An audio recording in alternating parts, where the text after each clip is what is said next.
Negócio tão estranho aqui. Então, olha só, não sei se você já tinha reparado nessa passagem aqui, 9 características, deixa eu citá-las rapidamente aqui.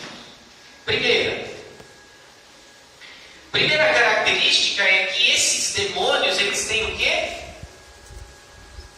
Força. Por que força? Isso está ilustrado por causa dos pés dos cavalos. O cavalo, a figura do cavalo é para lembrar a força que o animal tem e a força que os demônios têm. É claro que os demônios não são totalmente poderosos, mas eles são fortes. Eles agem e eles estão agindo no mundo. Ou vocês acham que todas essas maldades que têm acontecido no mundo não é só obra do coração humano, mas claro que tem a influência de Satanás. Então esses demônios, primeira característica de 9, você nem sabia que tinha tanto assim, né? Primeira característica, eles têm força, porque é comparado com o pé do cavalo. Segunda, eles têm poder. Por que poder? Por causa da descrição, eles têm coroas. Eles têm coroas na cabeça. E às vezes não precisa ser um demônio necessariamente. É só você pegar um rei que é mau, que é maligno, que faz coisas erradas. Quem está influenciando ele? O diabo. Então a segunda característica dos demônios ao longo da história é o poder. São as coroas. Quem é que usa a coroa, gente? Os reis, os governantes, as autoridades. Então, se você tem um rei ruim, quem é que está por trás dele?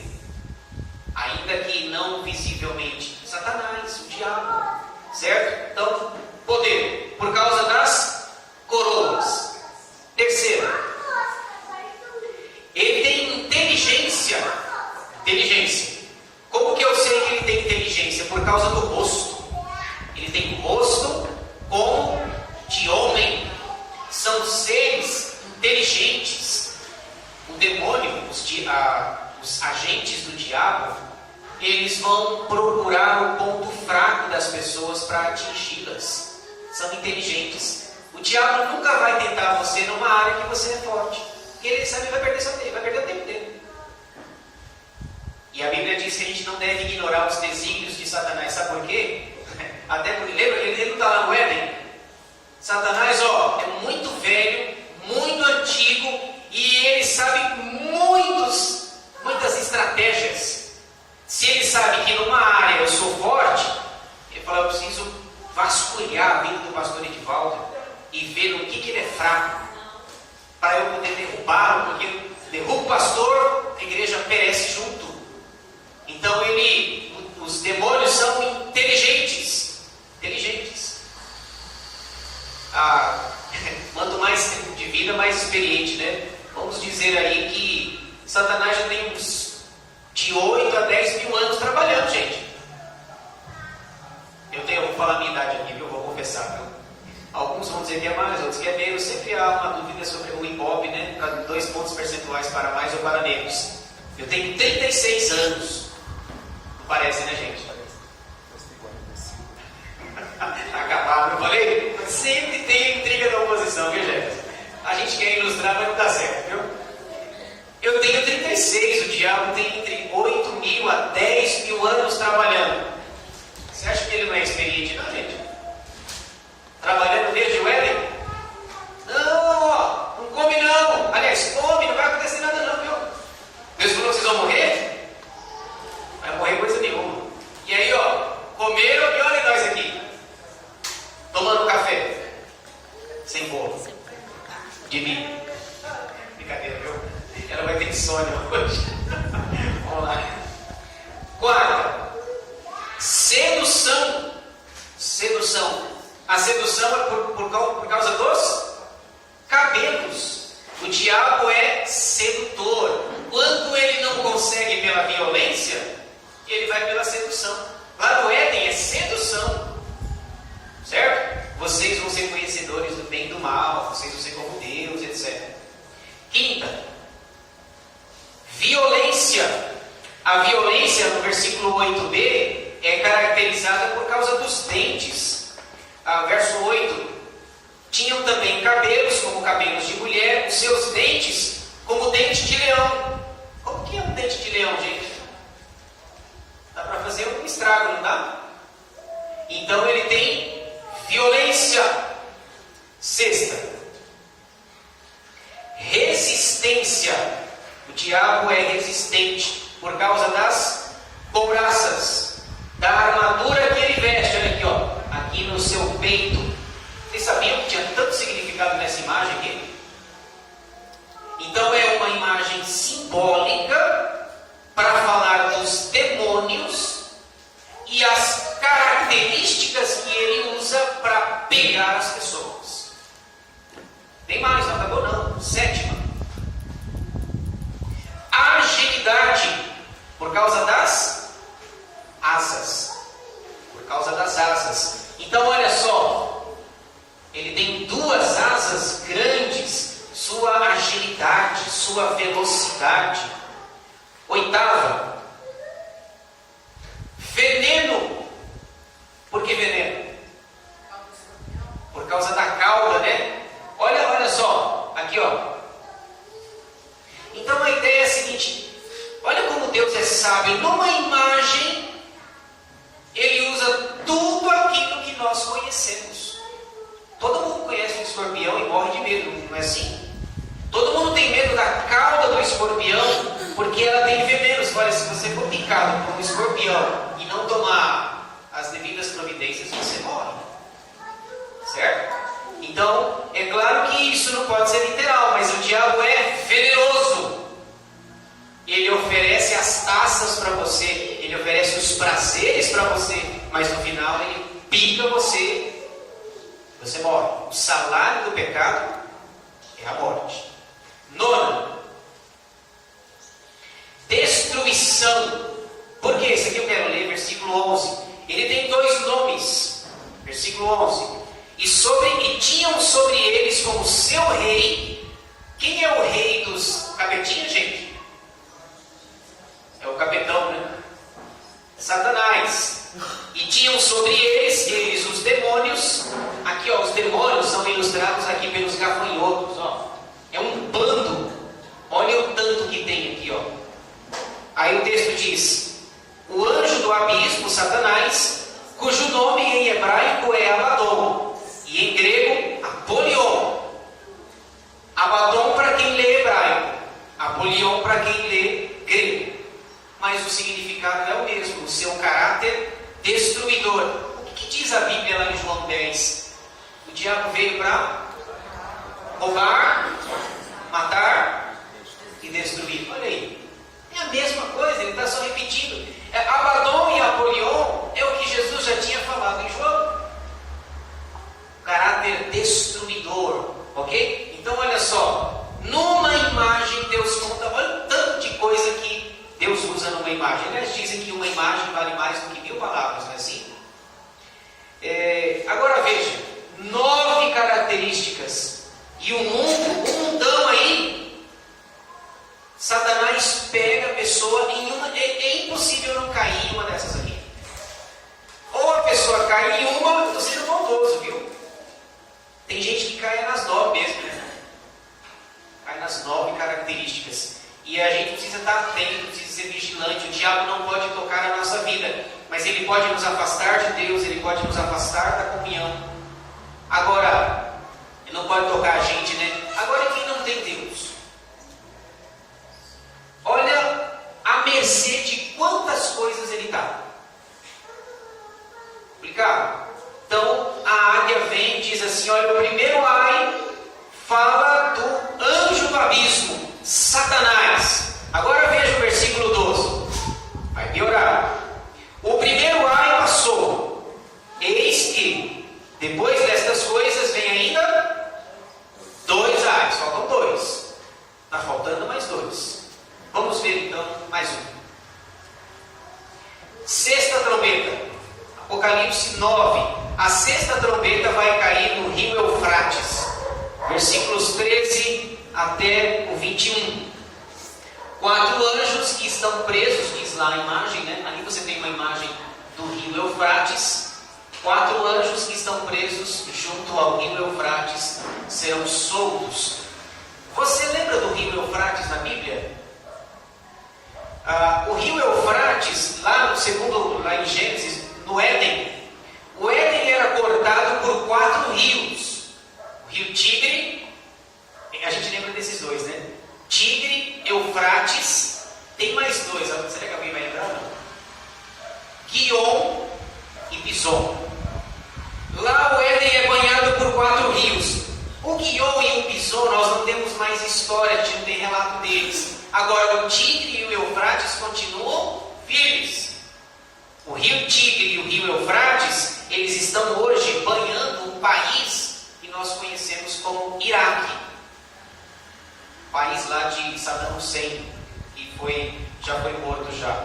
Então o rio Eufrates, ele corta, ele divide os países. Se o rio secar, as fronteiras estarão abertas dos 2 lados para a luta, para a perseguição, para a aflição.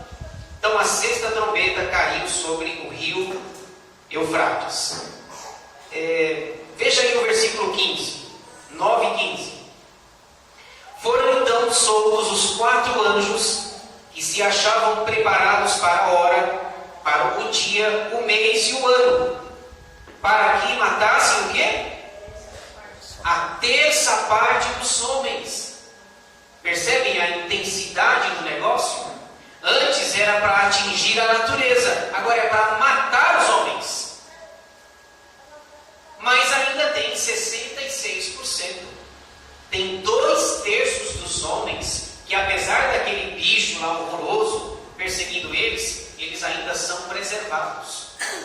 Então as trombetas são avisos de Deus para a humanidade. São megas trombetas dizendo: olha, se arrependam, porque quando vier as taças não tem mais arrependimento. O juízo de Deus vem misturado com a sua misericórdia. O juízo de Deus aqui sobre os ímpios. Então 1/3 dos homens é morto. Aqui eu preciso fazer uma pergunta para vocês. Olha esse versículo. O versículo 16, a sexta trombeta.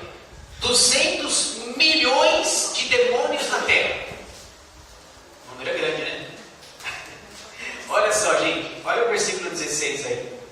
O número dos exércitos da cavalaria era de 20 mil vezes 10 milhares. Eu ouvi o seu número, diz João. Se você fizer uma conta, 20 mil vezes 10 milhares, dá 200 milhões. Bastante, né? Aí vem a minha famosa pergunta, né? Esse número é literal ou simbólico? Existem no mundo 200 milhões de demônios, é isso? Literal ou simbólico? Vamos guardando aí, para o final. Ele diz, e aqui tem um bicho feio por trás, né, parecendo o diabo, né? Então o versículo 16 diz que ele viu um exército de demônios. São os demônios que estão preparados para matar 1/3 dos homens, aqueles que não têm a marca do Senhor. E aí chega a 200 milhões. Literal ou simbólico? Eu não vou dar minha resposta para não influenciar ninguém, mas no final a gente volta lá. Esse número é literal ou é simbólico? Continuando aqui, os capítulos 10 e 11, falta só uma trombeta, correto? Falta uma trombeta. Existe um intervalo entre a sexta e a sétima trombetas. Ainda há coisas para acontecer. Deixa eu só explicar antes da gente ir para a última. A ideia aqui é a seguinte, irmãos. A sexta trombeta tocou. Nós vimos um exército de 200 milhões de demônios que saem para atacar os homens. sétima trombeta agora. Mas antes da sétima trombeta tocar, coisas vão acontecer. Eventos precisam acontecer. E os capítulos 10 e 11 vai mostrar como se fosse uma respiração. Agora tem um intervalozinho pequeno para vocês. Daqui a pouco eu conto a sétima trombeta. Veja de novo aí, capítulo 11, versículo 15. O sétimo anjo tocou a trombeta e houve no céu grandes vozes dizendo: o reino do mundo se tornou de nosso Senhor e do seu Cristo, e ele reinará pelos séculos dos séculos. Mas antes da sétima trombeta tocar, coisas ainda vão acontecer. Que coisas? Vejamos. Aqui tem um detalhe interessante. Capítulo 10, olha que imagem bonita essa daqui. Eu estou correndo por causa do tempo, né? Capítulo 10. Um anjo forte e um livrinho. João ficou pequeno, não ficou? O João ficou pequeno aqui, ó. Um anjo forte, diz o texto que ele tem o pé esquerdo sobre a terra e o pé direito sobre o mar. Atrás do anjo tem o quê? Um arco-íris. O que te lembra o arco-íris? Aliança. Noé. Certo? Então esse anjo, a ideia é a seguinte, essa imagem está carregada de significados. Por exemplo, o pé esquerdo na terra significa que ele veio em missão daquele que tem toda a autoridade sobre a terra. Pé esquerdo na terra. A terra está debaixo do pé dele. Pé direito sobre o mar. Ele tem toda a autoridade sobre o mar. Lembra-se quando Jesus entrou no barco lá, houve uma tempestade e tal, e os discípulos apavorados, e aí Jesus: mar, acalma-te, emudece. E os discípulos dizem: quem é esse que até o mar e o vento lhe obedecem? Esse anjo veio em nome de alguém que tem autoridade sobre a terra, sobre o mar e sobre alguém que tem misericórdia, é o arco-íris. A trombeta é o juízo de Deus misturado com a misericórdia. Esse anjo vem lá e aí ele levanta a mão direita. Tem todo um simbolismo aqui também, né? Levantar a mão direita e fazer um juramento. Olha, João, o que eu vou te dizer, mensagem que eu tenho para te dizer, eu vou fazer um juramento. Eu estou falando em nome de Deus, estou levantando a minha mão direita, de que tudo que eu vou falar vai acontecer. Eu levanto a minha mão direita e faço um juramento. Versículo 6, 10, 6. E jurou o anjo por aquele que vive pelos séculos dos séculos, o mesmo que criou o céu, a terra. O pé esquerdo dele está onde? Sobre a terra. O mar, pé direito. E tudo quanto neles existe. Já não haverá demora.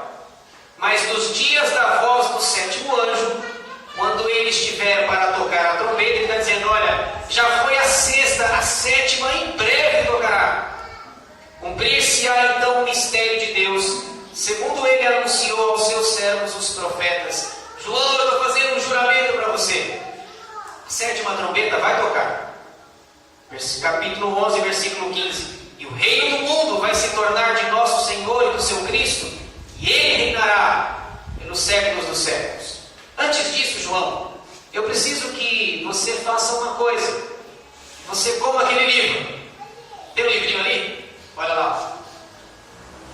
Tem um livrinho. Aí o anjo manda ele comer o livro. É claro que isso vai gerar uma pergunta, claro, né?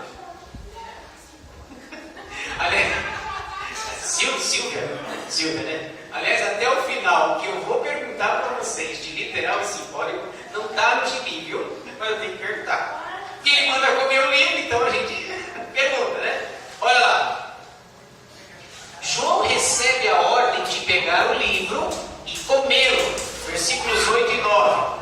A voz que ouvi vinda do céu estava de novo falando comigo e dizendo: vai e toma o livro que se acha aberto na mão do anjo, em pé sobre o mar e sobre a terra. Fui, pois, ao anjo, dizendo-lhe que me desse... Já pensou, João? Por favor, olha o tamanho dele, né? Por favor, me dá um livro aí. Preciso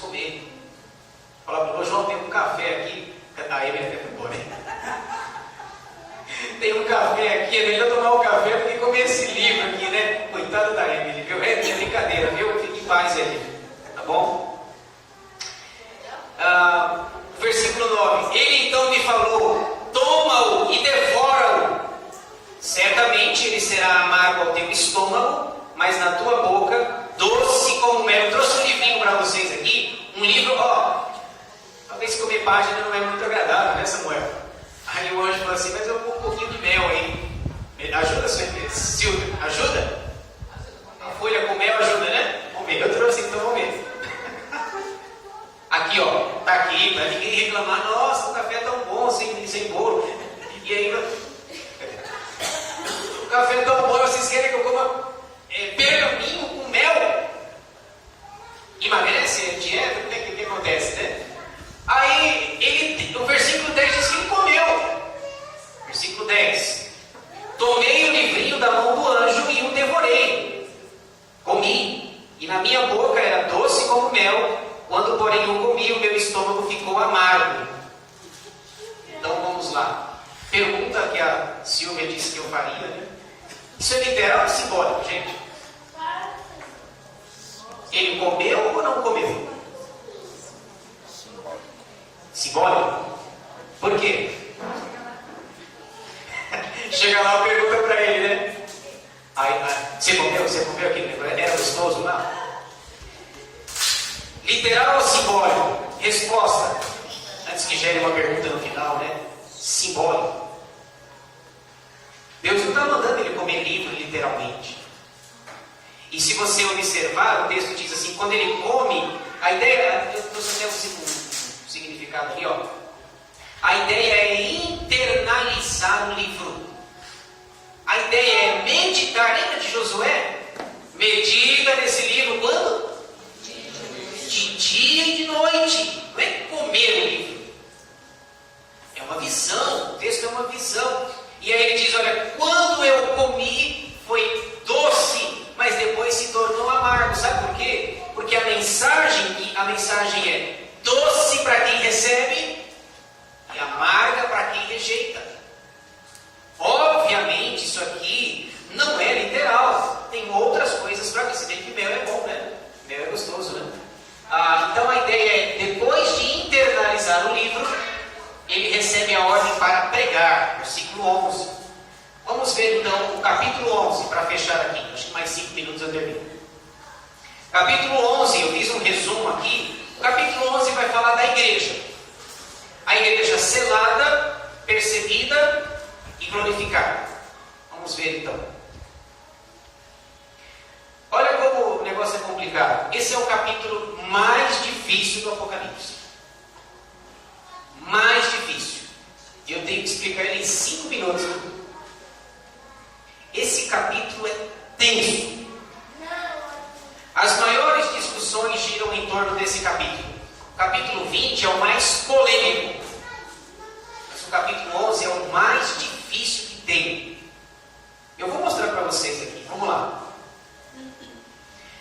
São 3 coisas, né? A igreja selada, a visão, a medição do santuário.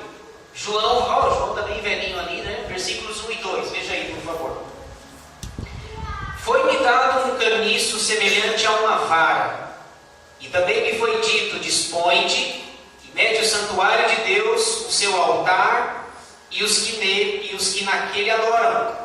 Mas deixa de parte o átrio exterior do santuário e não o meças, porque ele foi dado aos gentios.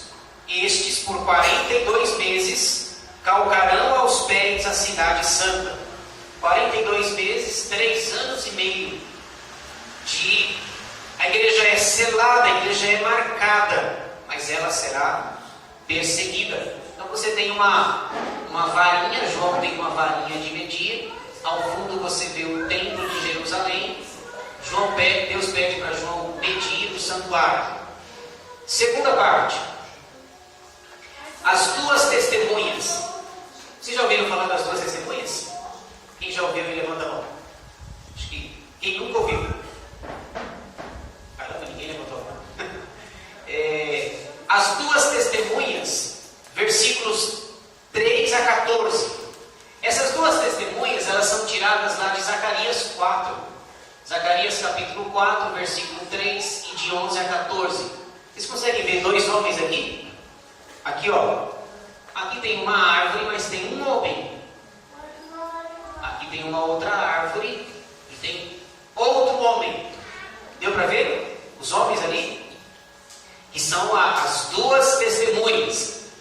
Talvez você esteja de pastor, eu só estou vendo árvore ali, né? Mas tem dois homens ali, viu, gente? Ó. Aqui, ó. Aqui tem um junto da árvore e aqui tem outro.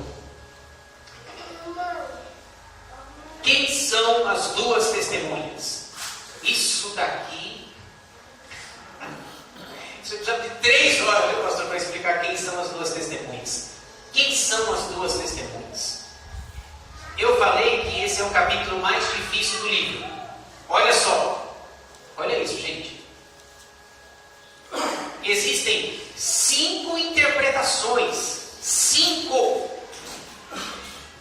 Para dizer, para tentar explicar quem são as duas testemunhas. Então eu vou falar 5 antes da gente terminar. E aí eu vou perguntar para vocês, tá bom? Vocês vão responder. Jefferson, aí, Ailton, tem 5. Lembra da prova lá? Tem a opção A, B, C, D e E. Normalmente a E é NTA, né? Nenhuma das alternativas anteriores. Olha como é tenso. Quem são as duas testemunhas? Eu vou falar todas, você vê qual que é a mais coerente. Primeiro, a primeira interpretação diz que essas duas testemunhas são Enoque e Elias. Por que Enoque e Elias, segundo essa visão? Eu vou só citar, não vou dizer qual que é a minha não, tá? Por que Enoque e Elias? E se você observar na Bíblia, segundo essa visão, Enoque e Elias foram os 2 únicos homens que não morreram. Enoque não morreu, foi para o céu vivo, Elias foi para o céu vivo. Então essa teoria diz assim, essas duas testemunhas são Enoque e Elias. Deus vai dar para eles o privilégio de morrer. Eles vão voltar, porque eles foram para o céu vivos, eles não morreram, e aí no futuro Deus vai, Enoque e Elias voltam para pregar o Evangelho, para testemunhar do Evangelho. Já que eles não morreram na primeira vez, Deus vai dar a oportunidade deles virem, voltarem, pregarem e morrerem. Vai gravando aí, viu? Segunda, essas duas testemunhas são Moisés e Elias. Veja aí os versículos 5 e 6, por favor. Olha só. Se alguém pretende causar-lhes dano, sai fogo da sua boca e devora os inimigos. Isso parece Elias, não parece? Elias lá no Monte Carmelo, lá, os profetas e tal. Se alguém causar dano, sai fogo fogo da sua boca. Sim, se alguém pretender causar-lhes dano, certamente deve morrer. 11:6. Elas têm autoridade para fechar o céu, para que não chova. Isso te lembra quem? Elias. Durante os dias que profetizarem, tem autoridade também sobre as águas, para convertê-las em sangue. Isso te lembra quem? Moisés.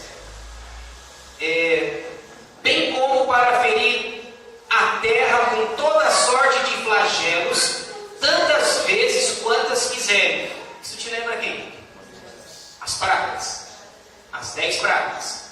Então essa teoria, a segunda, diz que essas duas testemunhas que vão pregar o Evangelho Moisés e Elias. Terceiro, a terceira interpretação diz que essas duas testemunhas é a Bíblia. É a Bíblia.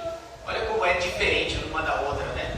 A primeira testemunha seria o Antigo Testamento, proclamando a palavra de Deus. E a segunda testemunha é o Novo Testamento. Então a teoria, essa é a própria Bíblia. O Antigo Testamento seria a primeira, o Novo Testamento a segunda. Quarto, a quarta interpretação diz que essas duas testemunhas são 2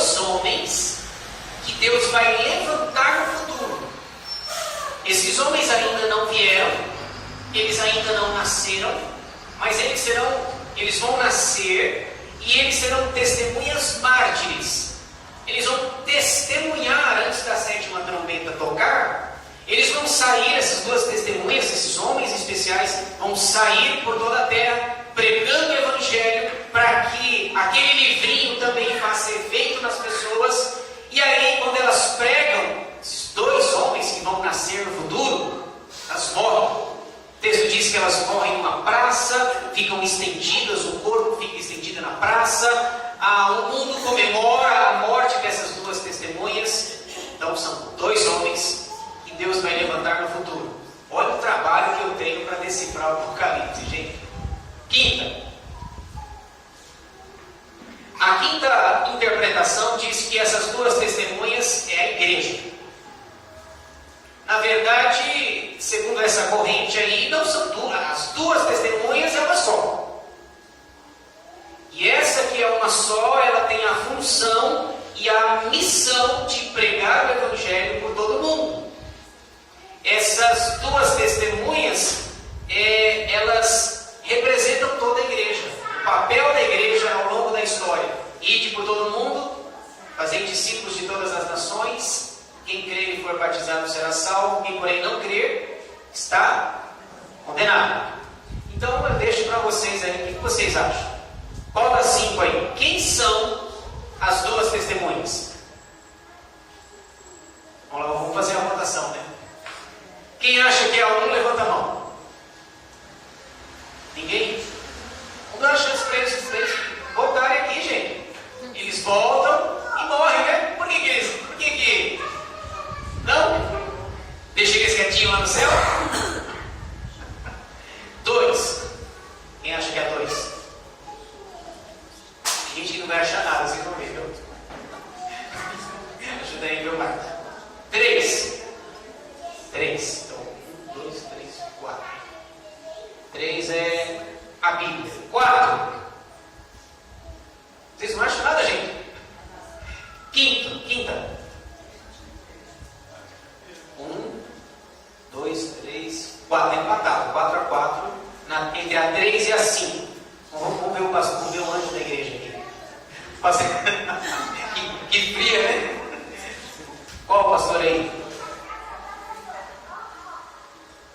1, 2. Não, canta para o Samuel. Ajuda aí, Samuel. 1, 2, 3, 4 ou 5? Ele está com o pastor nem respondeu aí. Se o pastor errar, a gente erra junto, é isso? Esse é presbítero? Presbítero fiel, viu, Jefferson? Até no erro do pastor ele é fiel, viu? Se você votou, Silvia? 3. Pedro votou? 3. Vamos ver a resposta. Primeiro, deixa eu dizer o que o mundo evangélico pensa. E aqui eu vou ser do contra, né? Estou acostumado, vejam só, né? A maioria esmagadora da igreja evangélica diz que é o número 4. Número 4. São 2 homens que Deus vai levantar no futuro.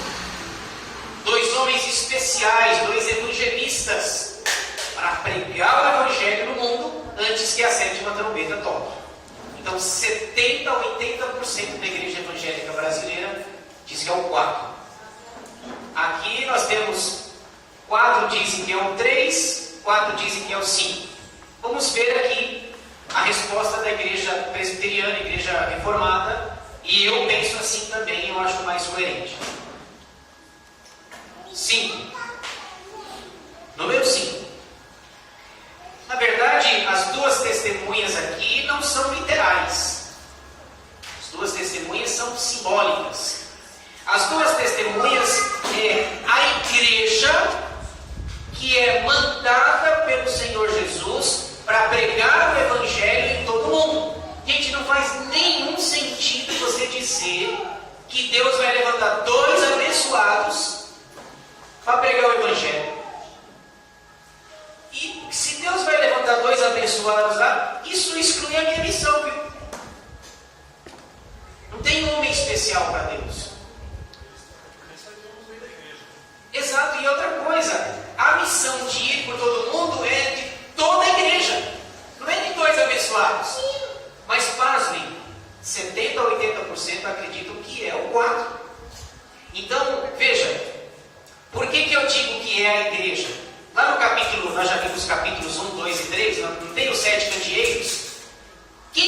7 candeeiros? As igrejas. 7 candeeiros, 7 igrejas. Se no capítulo 1 candeeiro é igreja, no capítulo 11 candeeiro tem que ser igreja. Certo? O id de Jesus não foi dado. Outra coisa, gente, deixa o Enoque e o Elias quietinho lá, viu? Eu sou a favor. Para que eles voltarem do céu para pregar o evangelho? E eu vou fazer o quê? Moisés e Elias já vieram. Apesar das figuras serem parecidas, não é Moisés e Elias. O 3, por que não é o 3? Quem prega o evangelho não é a Bíblia. Quem prega?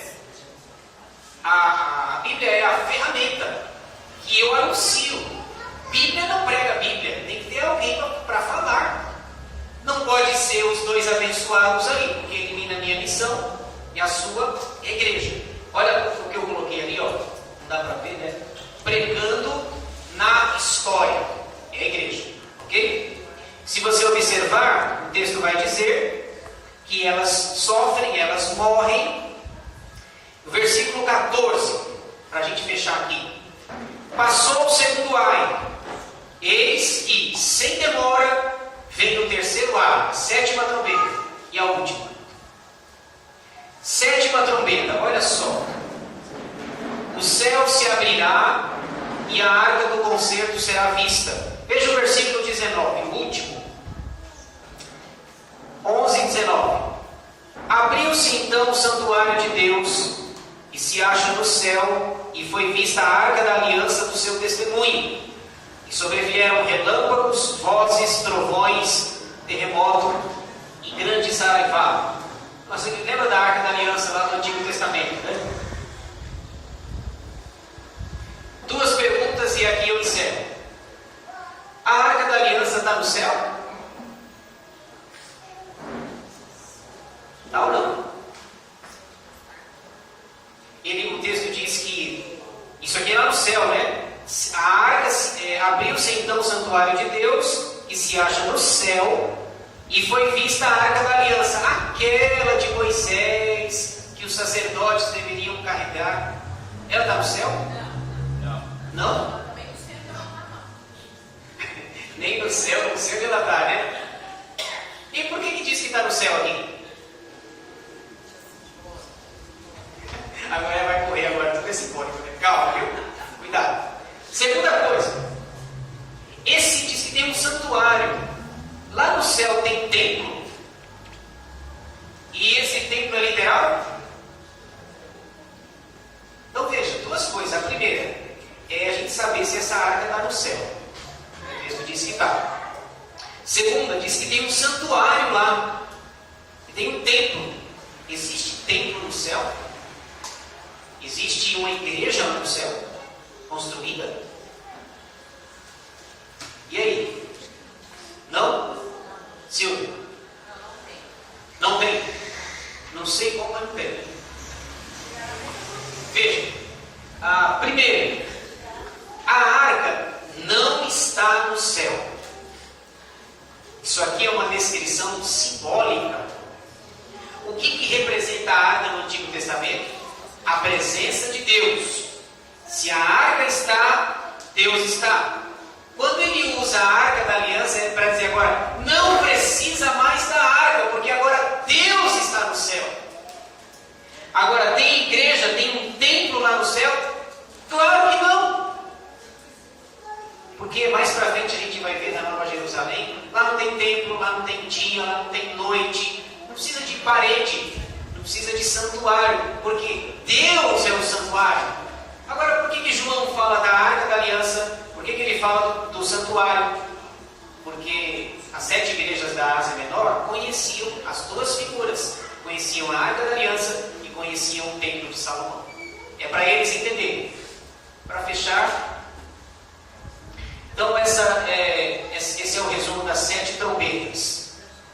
Esses são meus contatos, se vocês quiserem, meu e-mail, meu WhatsApp e meu Facebook. Então, pode desligar aí, Fabiano, por favor. Então, vamos para as perguntas e respostas.